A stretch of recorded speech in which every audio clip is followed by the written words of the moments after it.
અને જેમનો ઋણ અમારા પર છે આ બધા જ ભક્તોને, કારણ કે બધા જ ભક્તો અમારા દિલમાં છે. તો આજે બધાને ખૂબ ખૂબ શુભકામના આપીશ કે તમે ત્યાંથી પણ આવીને આટલા સરસ રીતે ભજન, ભગવાનના ભજન કયા કેટલી મોટી હસ્તીથી ગવાય એ મહત્વનું નથી, પણ જે અંતરાત્માના ભાવો છે, અંતરાત્માથી ભજન જે થયા એ મહત્વનું છે.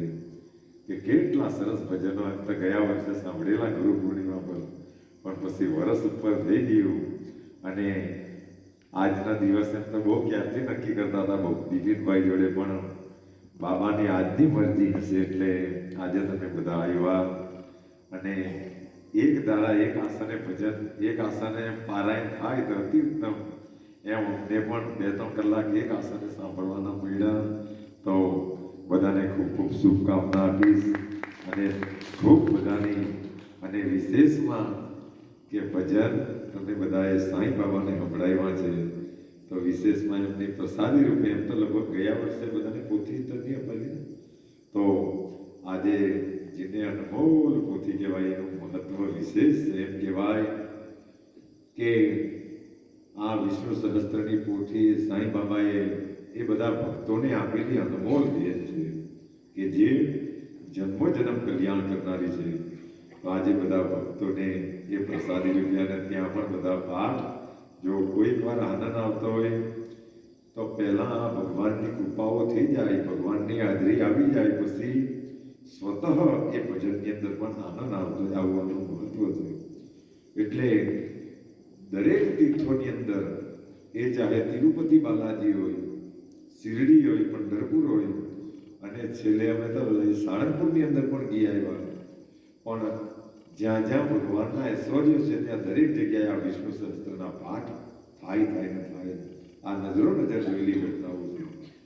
જ્યાં આના પાઠ થાય તો ત્યાં ભગવાનનું ઐશ્વર્ય આવે. પછી એ ઘર હોય કે ધામ હોય કે મંદિર હોય, આ કરવું જ જોઈએ. અને એનું તો મહત્વમાં તો આ જન્મનું કલ્યાણ કરનારી પોથી છે આ, પણ આપણા મૃત્યુ પછી પણ આપણને વૈકુંઠ ધામ પ્રાપ્ત કરનારી આ અનમોલ પોથી છે. તો આજે બધા જ ભક્તો પ્રસાદીના રૂપમાં બધાને લઈ જજો. પોતે તો એનું પારાયણ કરશે જ, પણ પુત્ર પરિવારને પણ કરાવશે. તો એમ કહેવાય કે આપણી આગલી પેઢી તો તરી જ જાય, પણ જે પાછલી પેઢી છે તે પણ આ ભગવાનના નામથી તરી જાય. આવું વિશેષ મહત્વ સાંઈ બાબા એમના ચરિત્રમાં કહેલું છે. તો વિશેષમાં વલ્લભભાઈને વિનંતી કરીશ કે તમારા વડીલ છે યાર, એને તો એમનું સન્માન કરવું પડે. બંને જણા આવે.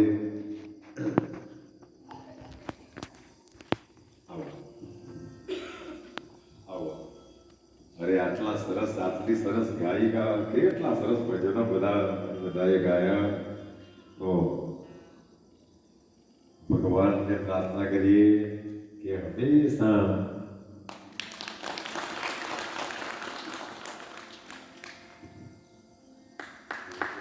વડીલોનું સન્માન કરી દે. એટલે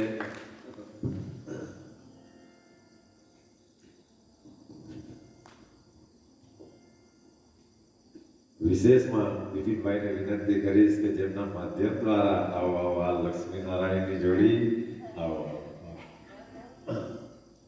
કારણ કે કોઈકના માધ્યમ દ્વારા આપણે એ જગ્યા પર પહોંચી શકતા હોય.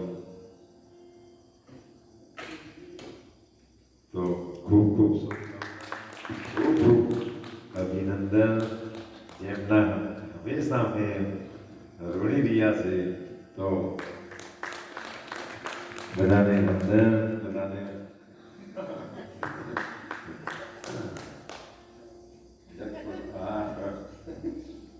ભગવાન આ લક્ષ્મીનારાયણની જોડીને ખૂબ સુખી રાખે, ખૂબ ભક્તિ કરાવે એવી ભાવના. આવો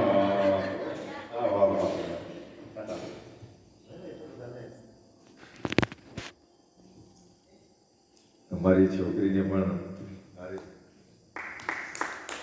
ખૂબ ખૂબ શુભકામના. અને ચાલો બધાએ પણ બોલ વિશેષમાં બધી ભાઈઓને, કારણ કે જેમણે ખૂબ ખૂબ આવો એટલા સરસ ભગવાનના ભજનો ગાયા, તો તમને બધાને વંદન છે. આ બધાના ચરણોમાં પ્રણામ અને ખૂબ ખૂબ બધાને શુભકામના. આવો બધાને અરે આવરે અરે અરે વાહ રે વાહ રે વાહ. ખૂબ ખૂબ બધાને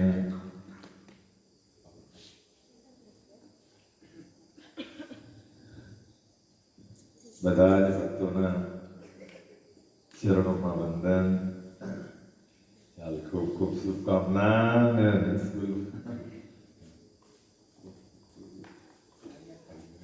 વિશેષમાં અમારા સંગીતોને વિનંતી કરીશ કે આવો આવો, આટલા સરસ આવો. અમારા બેન જવાદકને વિનંતી કરીશ કે આવે અને આવો. તો એક વાત તાળીઓ સન્માન આપીએ ચાલકને કે સરસ સુર પુરાવીને ભગવાનના ભજનોની અંદર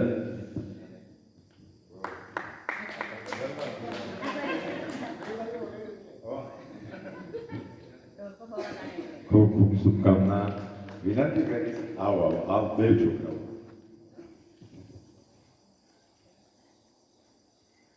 બધા છોકરાઓએ ભગવાનના ભજન કરે.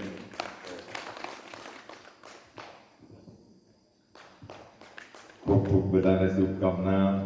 વિશેષમાં અમારા સંગીતના ઉમેશભાઈને અને શૈલેષભાઈને વિનંતી કરીશ કે આટલા કઈ જશે ઉમેશ તો આપણે તો બધા આયોજકો કરશે કેમ. તો વિશેષમાં અમારા રાકેશભાઈ પણ ત્યાંથી આવેલા છે. જયંતિભાઈને મારા જે અમારી આખી ટીમને એકવાર ખૂબ ખૂબ શુભકામના આપીશ. અને મારા અર્જુનભાઈ, વિશેષમાં બધા ભક્તો ભજન સાંભળવા માટે આજનો સમય આપણો ભગવાનના ખાતામાં લખાય. હું કામ? કારણ કે આજે આપણે જે ઉજાગરા કર્યા કે ત્યાંથી આવ્યા એ ભગવાન માટે આવ્યા. અને તમે ભજન એક તીર્થધામમાં સદગુરુના ધામમાં ગાયા છે, અને તે પણ આવા પવિત્ર દિવસે.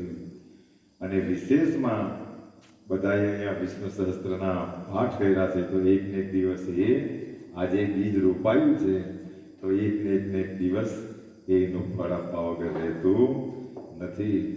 પણ સાંઈ બાબા જ્યારે ભક્તો છૂટા પડતા તો એક વાત એ હંમેશા બધા ભક્તોને કહેતા કે બધા આવતા રહેજો, ખબર લેતા રહેજો. કારણ કે જિંદગીનો કોઈ પણ ભરોસો નથી. કોણ ક્યારે સુદામ જાય, આ જીવનનો કંઈ પણ ભરોસો નથી.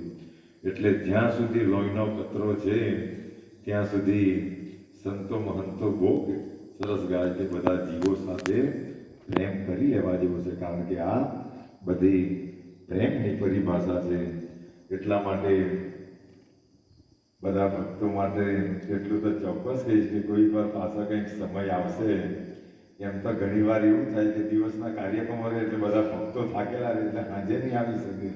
પણ કોઈક વાર સાંજે કાર્યક્રમ હશે તો ત્યારે પણ આપણે બધા એનો લાભ લેવું.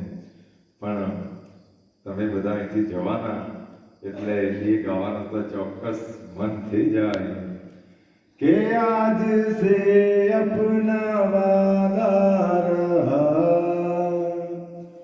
હમ મિલેંગે हर एक मोड़ पर, आज से अपना वादा रहा, हम मिलेंगे हर एक मोड़ पर, वो दिल की दुनिया बसाएंगे हम, गम की दुनिया का घर छोड़कर, हो जीने